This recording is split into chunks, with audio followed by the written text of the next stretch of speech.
and a tour of Italy. Come on in and see what I have on the menu today. For family and friends, on tonight's menu, I have a shout out to Warren, Ohio with the Bruzzie's hot peppers with some crostini, and I made this appetizer out of Italian's favorite meats, cabagol, prosciutto, and spontanella. This appetizer I made is our hot peppers, and this time I stuffed it with tomatoes from the garden and bread. Fabulous, fabulous, fabulous. Normal people stuff it with sausage. I also stuff it with the prosciutto and mozzarella. Fabulous appetizer. Glass of wine, as you can see. It's awesome. Then we have our bread, which I prefer and love. Shout out to Boardman, Ohio for Bread Chef, best Italian bread out there, in my opinion. Pandemic together, Facebook. Doesn't mean we can't share some good food. My father used to say you have to break a lot of bread with people to get to know them. So I'm trying to get to know you, and I want you to get to know me. So as we continue our tour of Italy, meatballs is a big thing in our culture. And this is the meatball mix I use. And it consists of your ground chuck. It has a little bit of veal in there and a little bit of pork. I have my seasonings in there. The funniest thing about meatballs in the Italian culture is the rolling of it. This is how much passion we have for our meatballs. So you put your hand in the oil and you have to cup it, okay? It's a technique. So then you get your meatball.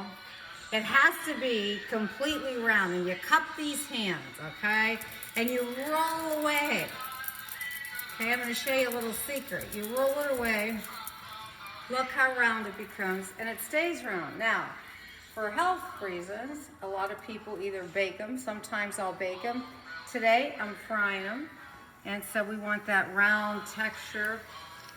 So that's the secret of our meatballs, is rolling them.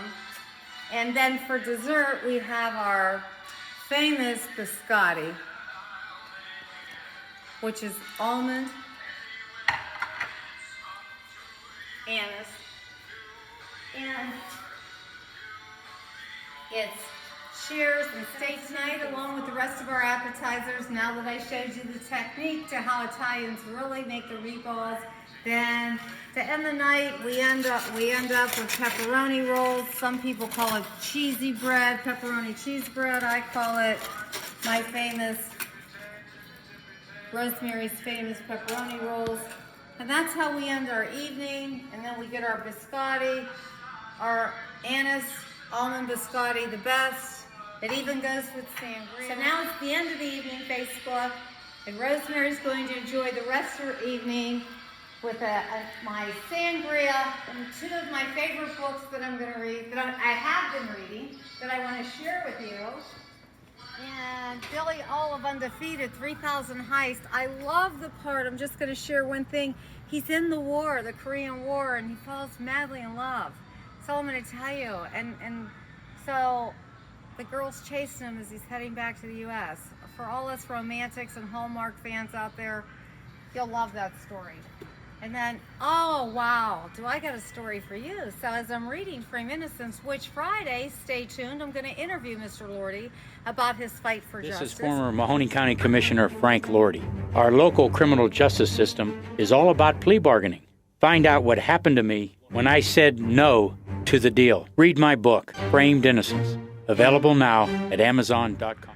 So Framed Innocence, the Frank A. Lordy story. I'll be interviewing Mr. Lordy on Friday, and I'd love you guys to stay tuned for that. It's going to be an exciting show.